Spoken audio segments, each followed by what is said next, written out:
let me get out of the picture. I'm helping one of the other facilitators here at the Dallas Meditation Center on the usual Wednesday night group. We're running all our... Good afternoon, good evening, everyone.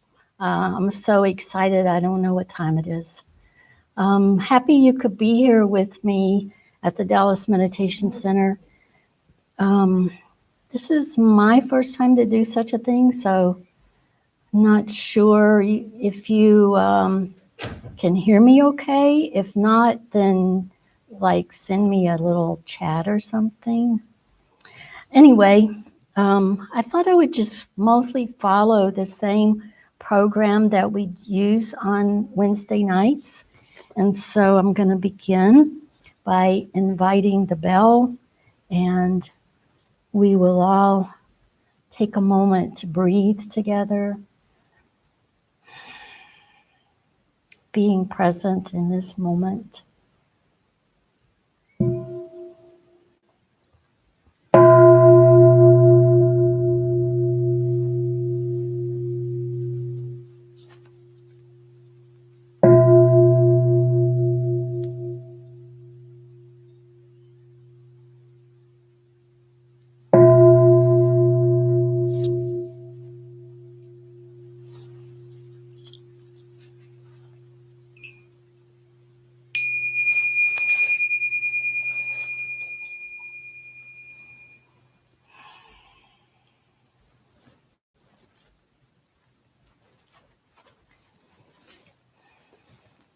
So since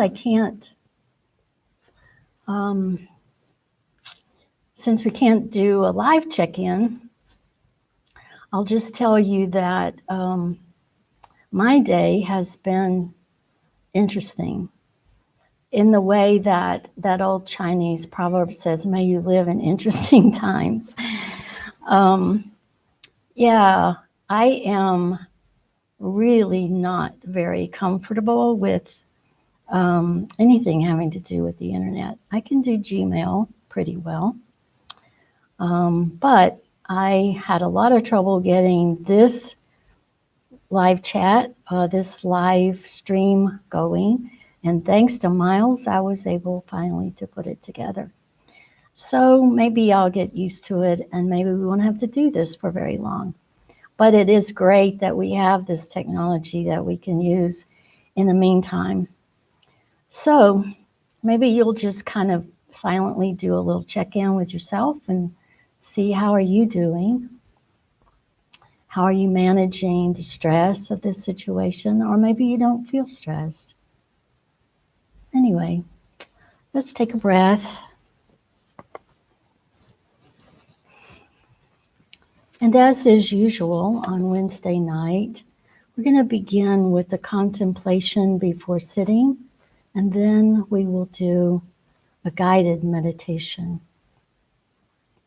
In fact, let me explain the guided meditation before I read the contemplation, just so that I don't have to interrupt the stream once we get started.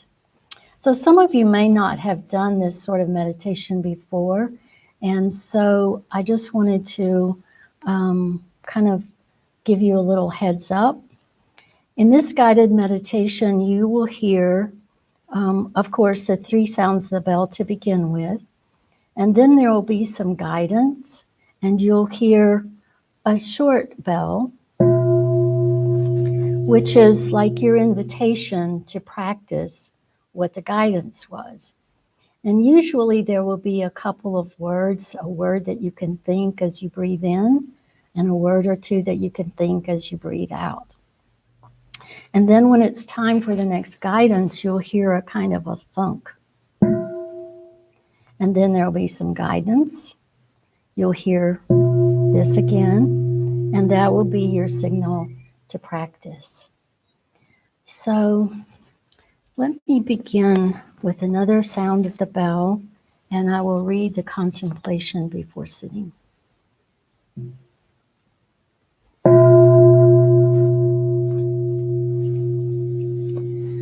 Contemplation before sitting. The Sangha is invited to go back to our breathing so that our collective energy of mindfulness brings us together as an organism, going as a river with no more separation. Let the whole Sangha breathe as one body, generate peace as one body, be free as one body.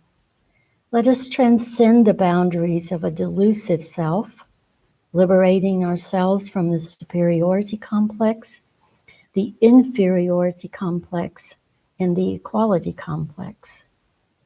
We are aware that the happiness and suffering of all people is also our own happiness and suffering.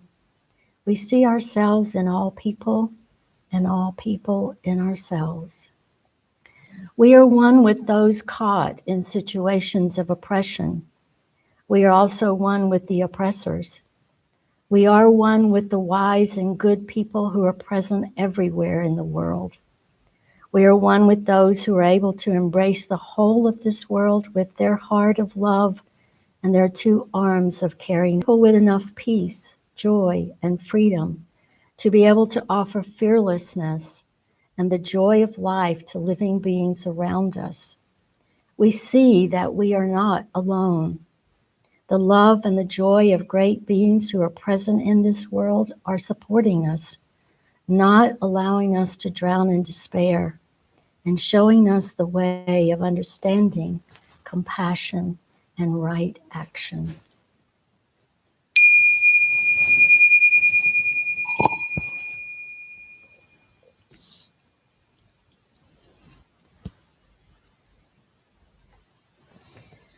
So I invite you to settle into your meditation posture and just take a few moments to breathe.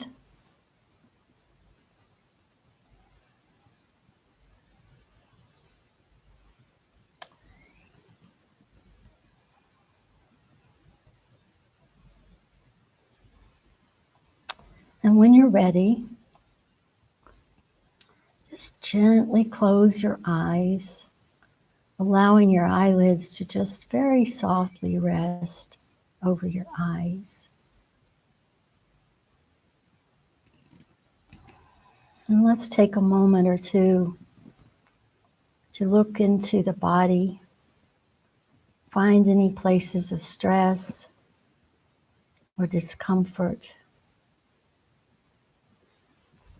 And as you breathe, just begin to let it go. Feel the stress and the anxiety just melting away, at least for the next few minutes. We can unburden ourselves, feel a sense of calmness beginning to permeate the body. And as your body begins to relax, you will discover that your mind is also beginning to calm. We're not trying to do anything. We're not trying to control. We're just paying attention to breath, noticing the body, noticing the feelings.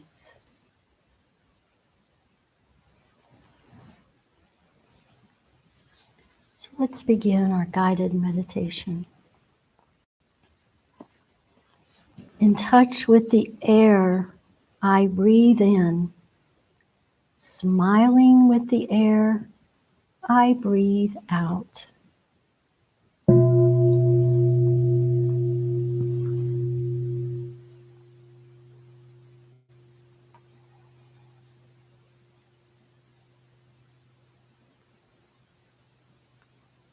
Touching air as you breathe in, breathing out, smile. Touching air, smile.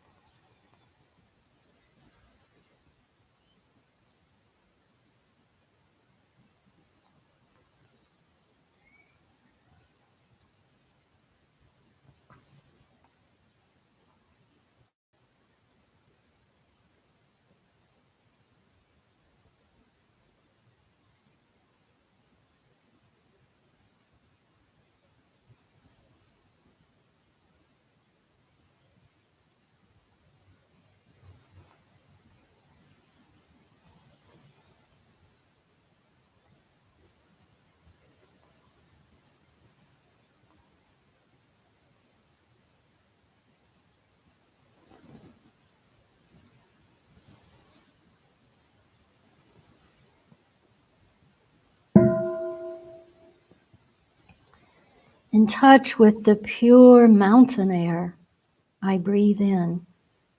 Smiling with the pure mountain air, I breathe out. Pure mountain air, smiling.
In touch with the pure countryside air, I breathe in.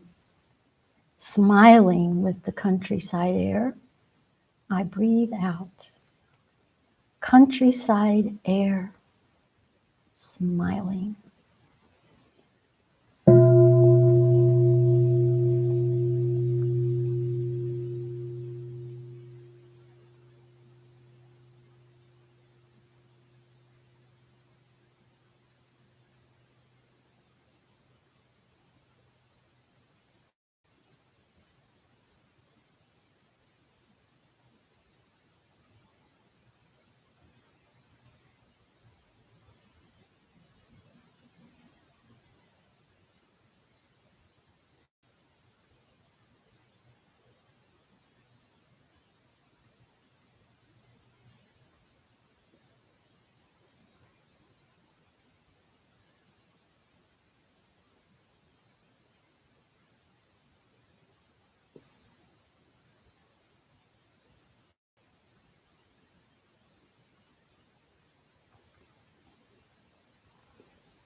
In touch with cool water, I breathe in.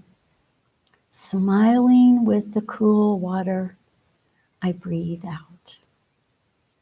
Cool water, smiling.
In touch with the clear stream, I breathe in.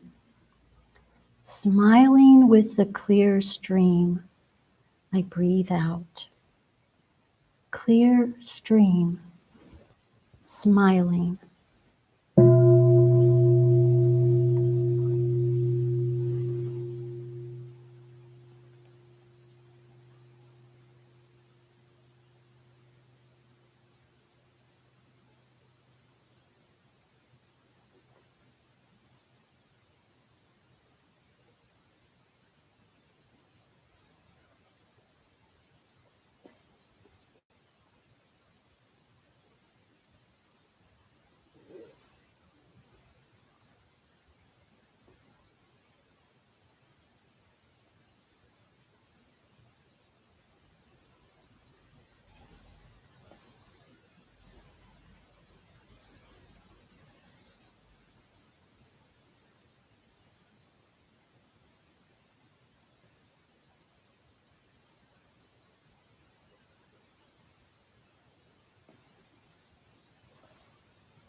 In touch with the snow on the mountain, I breathe in.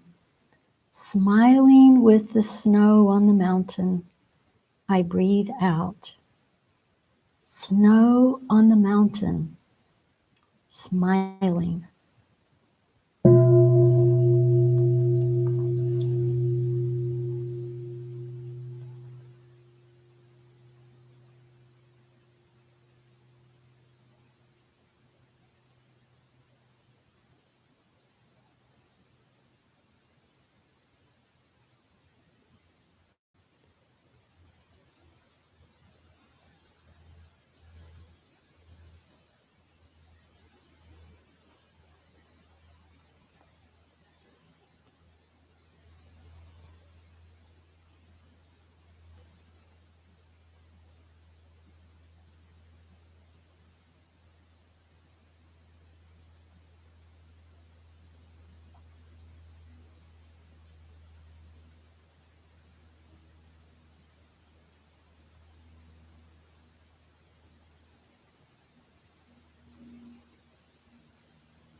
In touch with the vast ocean, I breathe in. Smiling with the vast ocean, I breathe out. Vast ocean, smiling.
In touch with the Arctic ice fields, I breathe in. Smiling with the Arctic ice fields, I breathe out. Arctic ice fields, smiling.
In touch with the clouds in the blue sky, I breathe in.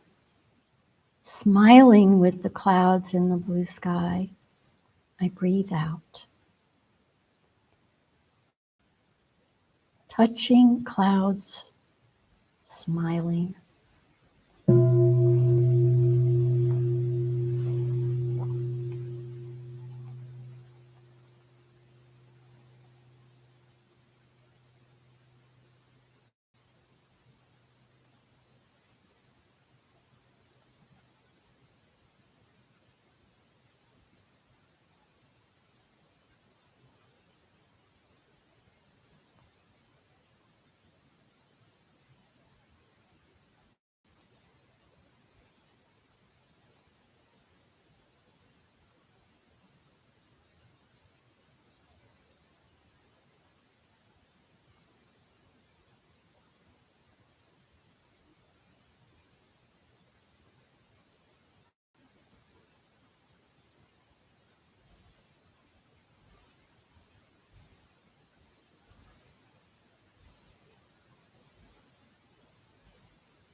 In touch with the sunshine, I breathe in.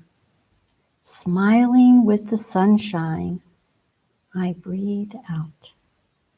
Touching sunshine, smiling.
In touch with the children, I breathe in.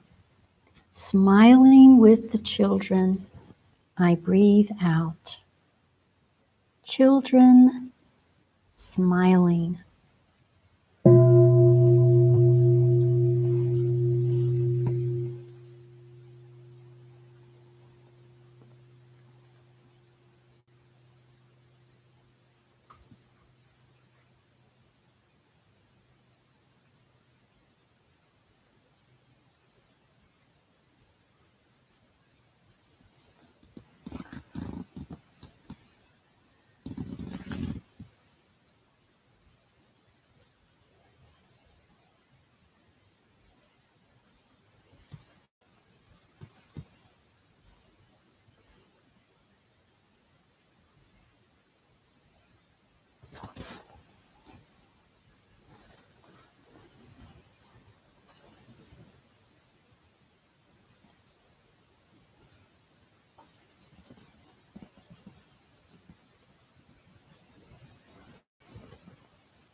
In touch with you, I breathe in. Smiling with you, I breathe out. In touch with you, smiling.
In touch with the singing of birds, I breathe in.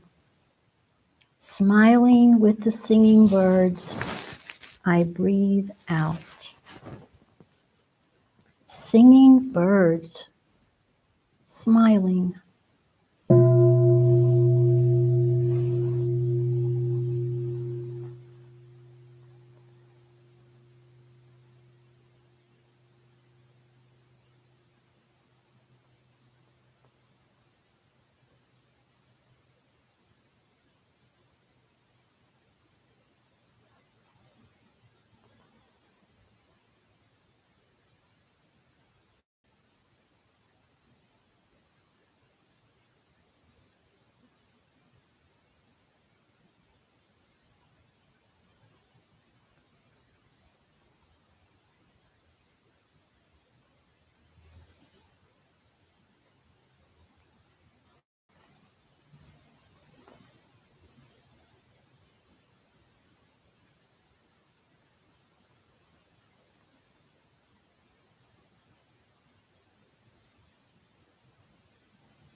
In touch with the sky, I breathe in. Smiling with the sky, I breathe out. Touching sky, smiling.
In touch with the flowers, I breathe in.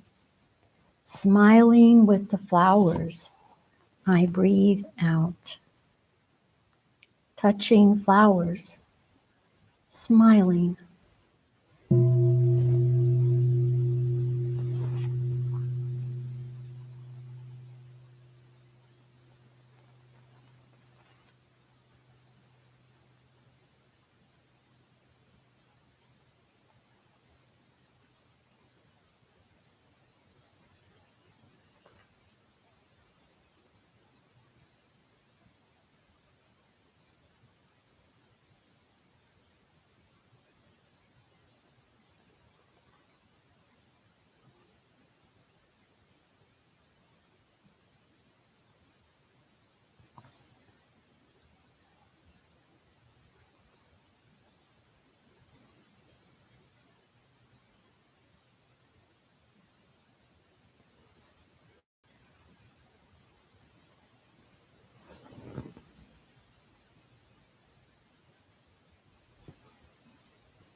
In touch with spring, I breathe in.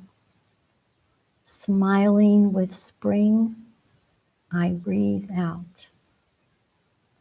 Touching spring, smiling.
I hope you enjoyed that meditation. We actually did this meditation last Wednesday, and I enjoyed it so much that I wanted to share it with you. There's so much fear and anxiety. I think it's helpful to remind ourselves that the sky is still there, the birds are still singing, the trees are still there. In fact, the trees are leafing out. Tomorrow is the spring equinox. So nature keeps doing what nature does. And so I think it's important to remember that as we have learned from our practice, everything is impermanent. And this situation that we find ourselves in is also impermanent. About the experience of that he and his School of Youth for Social Services, the experience that they had during the Vietnam War. And at one particular time, everybody was stressed out, anxious, and somebody asked him, when will this war end? And he says in the book that he had to pause to really skillfully answer that question because he didn't know when it would end. And yet he didn't want to make it sound hopeless. And so he just reminded them that everything is impermanent. and this war will end at some point. So I'm thinking about our, what do they call it? Sheltering in place. This too will end. But as of today, we don't know when. And so thankfully, we have other ways that we can be together. It's not quite as, I don't like it quite as much because I really like to see all of you. I like to be able to hug people. I like to see smiling faces or faces even that are filled with anxiety. I just like to see your face. But, you know, we'll just do the best we can for now and keep in touch in this way.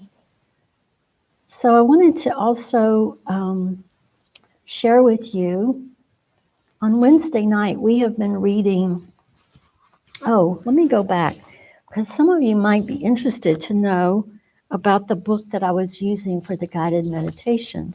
It's a book by Thich Nhat Hanh. It's called The Blooming of the Lotus. It looks backwards to me, but that's probably just... Anyway, it has guided meditations and exercises for healing and transformation. It's a really nice book.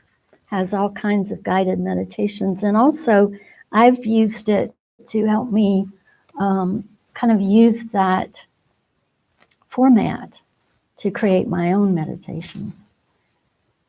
So on Wednesday nights, we have been reading from No Mud, No Lotus, another book by Thich Nhat Hanh. And in this book, there are some sections.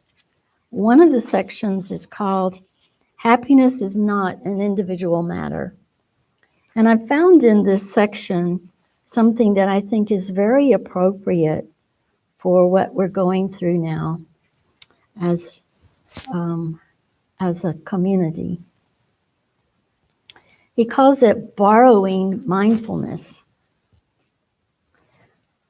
I'll just read a little bit and then make a comment. And if you would like to say something about it, just put something on the chat line and I'll read it.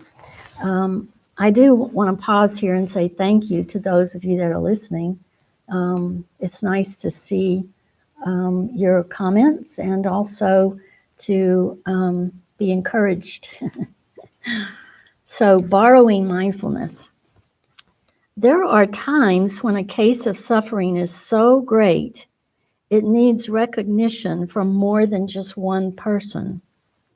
We all need help sometimes when suffering threatens to overwhelm us.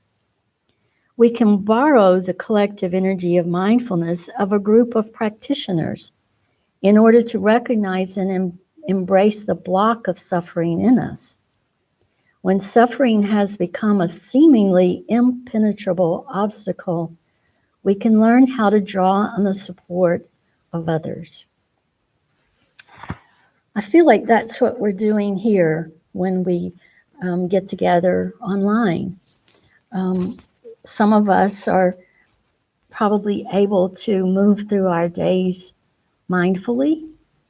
I feel sure that probably just like me, there are times during the day when you feel like you're practicing mindfulness pretty well, and then there will come a moment, an hour, some time in your day when you realize that you have not been mindful. That's certainly been my case. And so it helps, I think, to remember that there are people in our community that are living very mindfully. And we can think about the mindfulness that is already present in our community.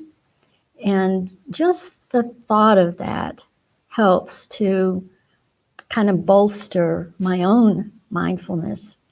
Remembering that I'm not alone and that I have, as our contemplation before sitting says, I have the love and support of great beings who are present always with us and with you and your presence. So Thich Nhat Hanh goes on to say, if we can take the time to sit together and allow our collective energy of mindfulness to recognize and embrace our pain, we become a drop of water flowing in the river of awakened energy, and we feel much better. We may not have to do or even say anything. We just allow our pain or suffering to be embraced by the collective energy of mindfulness. Sometimes we may have to reach out more directly and ask for help. That can be very difficult. But other people do want to help if only we ask them. I think that's a great reminder. I think we have this impression in our culture that there is some kind of weakness when we ask for help or when we reach out to somebody. And actually, it's more a sign of weakness if we don't reach out. It's a way of kind of giving up. And so that is never a good thing to do. We want to be able to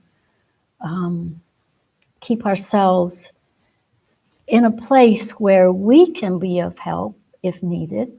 And certainly we can't do that if we're unable to seek help when we need it.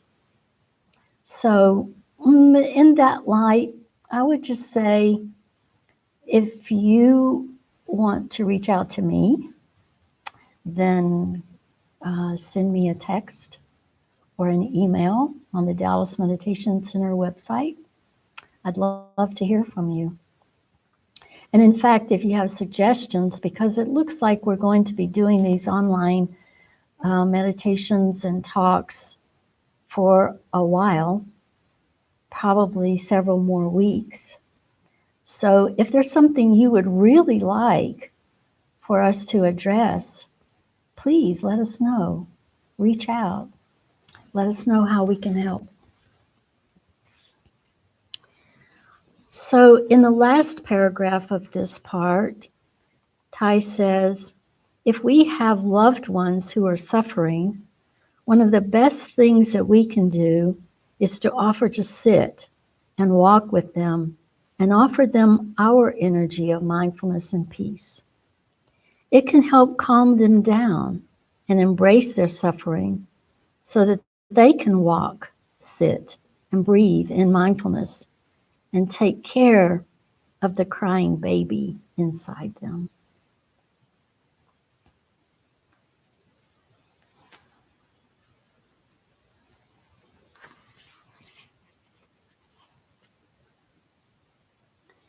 There are many really good suggestions in this book. I'll just read this one more piece.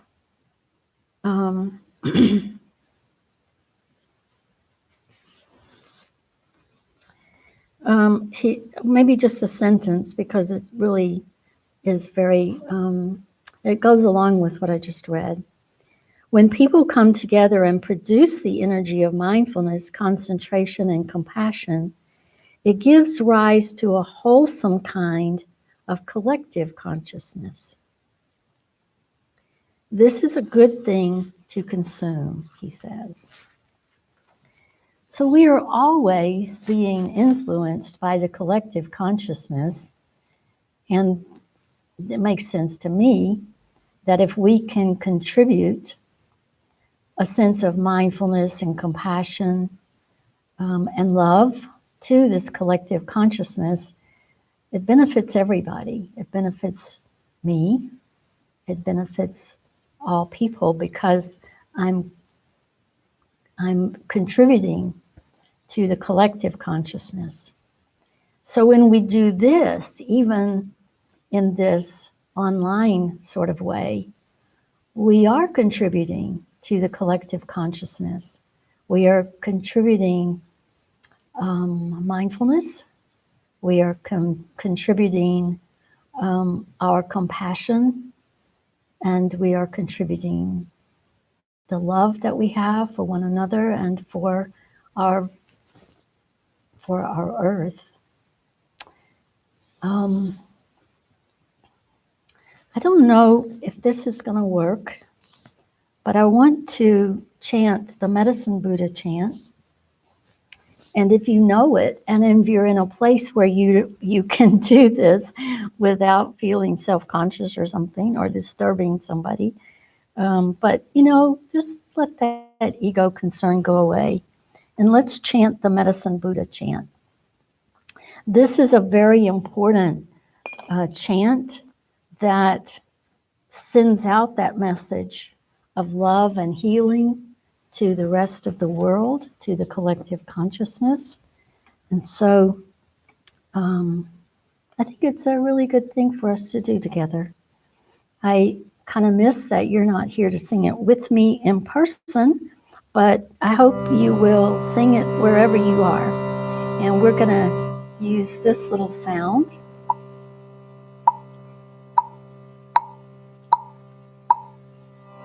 Here we go.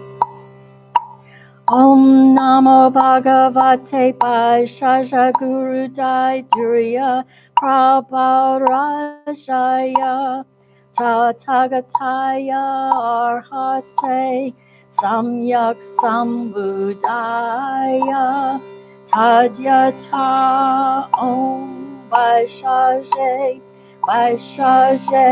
Maha Raja Samukate Swaha. Om Namo Bhagavate Vaishya Guru Vaidurya Prabharashaya Tathagataya Arhate Samyak Sambuddhaya Tadyata Om Vaishya Maha Raja Samukate Swaha. Om Namo Bhagavate Vaishya Guru Vaidurya Prabharashaya Tathagataya Arhate Samyak Sambuddhaya Tadyata Om Vaishya Maha Raja Samukate Swaha.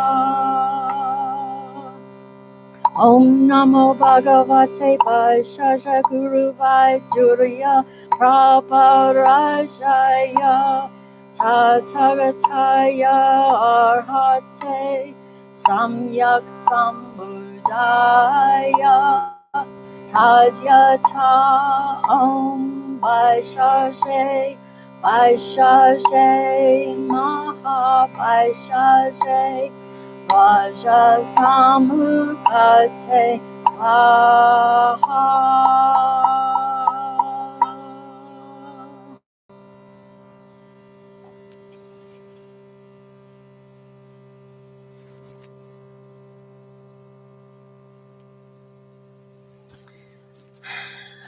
Thanks. I hope some of you were singing with me. Looks like Cornell posted all the words. Some people loved it. Paul said he loves this chant. Yes, so do I. I think it's such a, I don't know, there's something about this chant that really just comes from the heart. Even if you don't quite understand what all the words mean, it transcends the necessity to know exactly what the words mean. But just in case you want to know what the words mean, It's basically just fundamentally saying that there are these measures, there is this healing power, and we can access it. So that's pretty much what it says, with a lot more words. So I have this wonderful message from Unsinkable Heart. May all beings be well and healthy everywhere. Paul says, that felt good. And James said, as best I could, it was messy but nice. I kind of felt the same way with trying to manipulate the Shruti box and the froggy sound, but it came off okay, I think. I did want to share with you one more thing from another Thich Nhat Hanh book. This one is called Answers from the Heart. And this book is just all questions and answers that people have asked Thai over the years. And this particular section is questions that children ask. I really like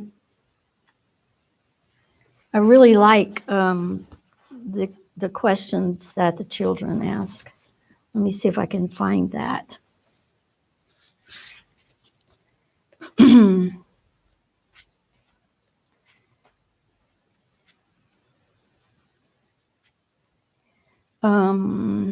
Okay.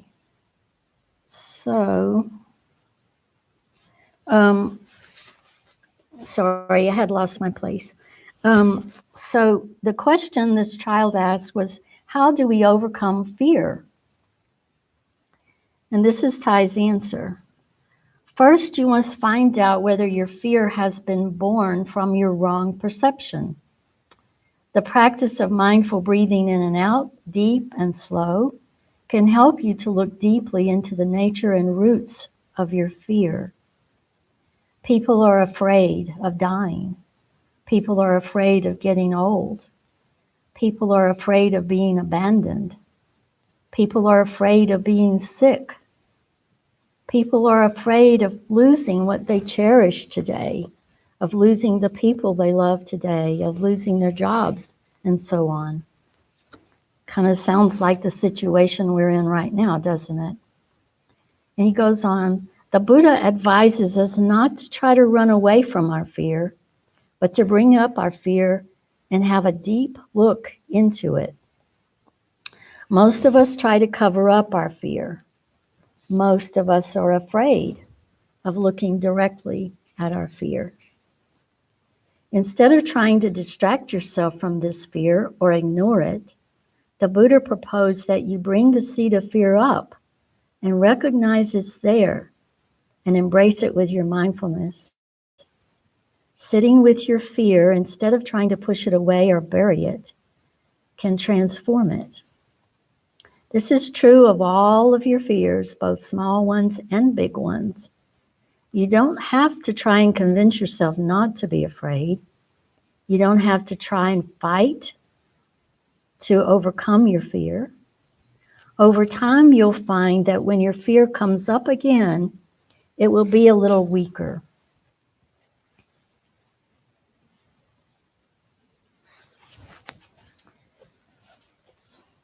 This is why it's really good to have a community, so that as we sit with our fears, as we allow them to show their face, then we know that we have other people that we can talk with, other people we can meditate with, other people we can share our fears with.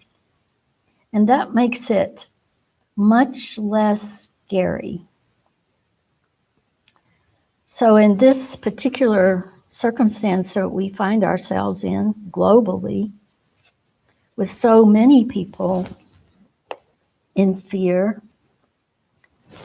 and doing whatever they can do to distract themselves or to hide it, or to, even worse, to just kind of succumb to it and just live in fear. It's very useful, I think, for those of us that can remember to do it, to look at the fear, be honest. And I know from my own experience that when I've been able to do that, I discovered that the thing that caused me so much fear is really much less scary than I thought. When a fearful whatever hides in my consciousness somewhere, it tends to grow. And if I try to repress it, deny it, hide it, it gets even stronger. And so I've found that when I can actually look at whatever it is that I'm afraid of, I find that I can manage it. I don't have to run from it. And that is really, really helpful. So I hope you find it helpful as well.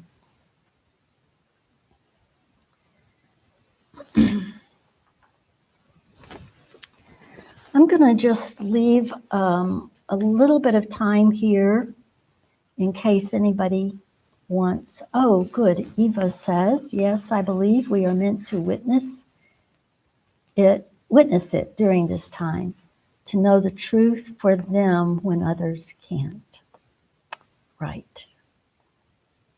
That's one way that we support one another. And often, because of this collective consciousness that we talked about earlier, if we're able to know the truth, that truth goes into the collective consciousness and it can be accessed by other people. It can have an influence, whether we ever know about it or not. I'll just pause in case anybody has any other comments, and then we'll close our meditation, our meeting for tonight. In the program that we use on Wednesday night, we sometimes read these Brahma Viharas. Brahma Vihara Maitri, may we and all beings be happy and free. Brahma Vihara Karuna, may we and all beings transform our suffering. Brahma Vihara Mudita, may we and all beings rejoice in all joys. Brahma Vihara Upeksha, may we and all beings be at peace.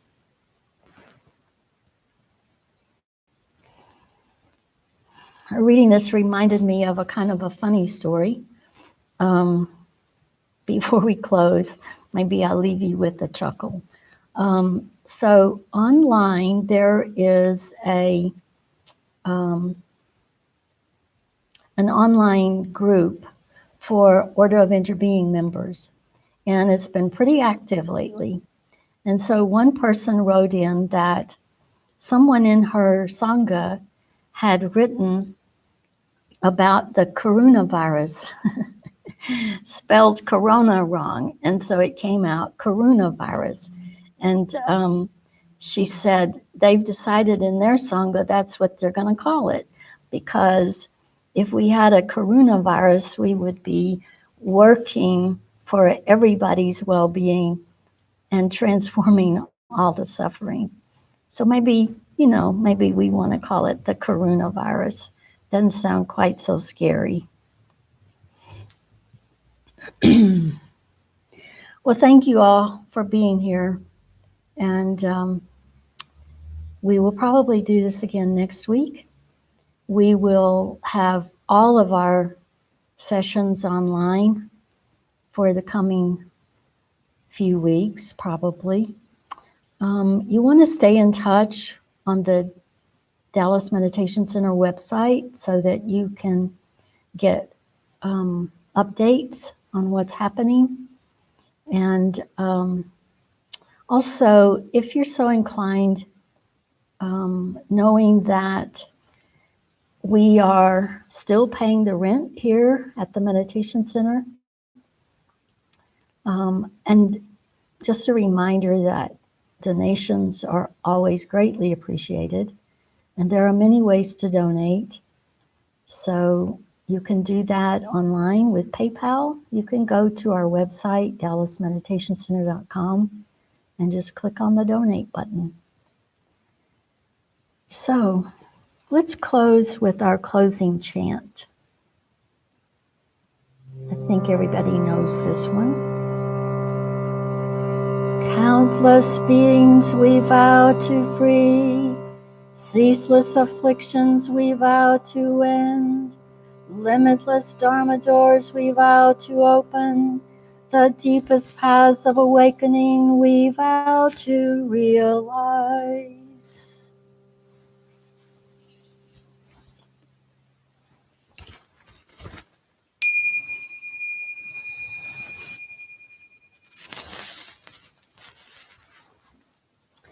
And on Wednesday night, we like to also do something called sharing the merit. Before I do that, Cornell reminds me that another way to donate is to text mindful, MINDFUL, mindful. Text that to 44321. Text mindful to 44321. Very easy. So on Wednesday night, we like to end with something called sharing the merit. And this is what we say. Practicing the way of awareness and mindfulness gives rise to benefits without limit. We vow to share the fruits with all beings. We vow to offer tribute to parents, teachers, friends, and numerous beings who give guidance and support along the path. Then we bow to one another. And we remind ourselves to share the merit with all beings, all plants, all animals, all minerals, the whole earth. Share the merit with all beings everywhere.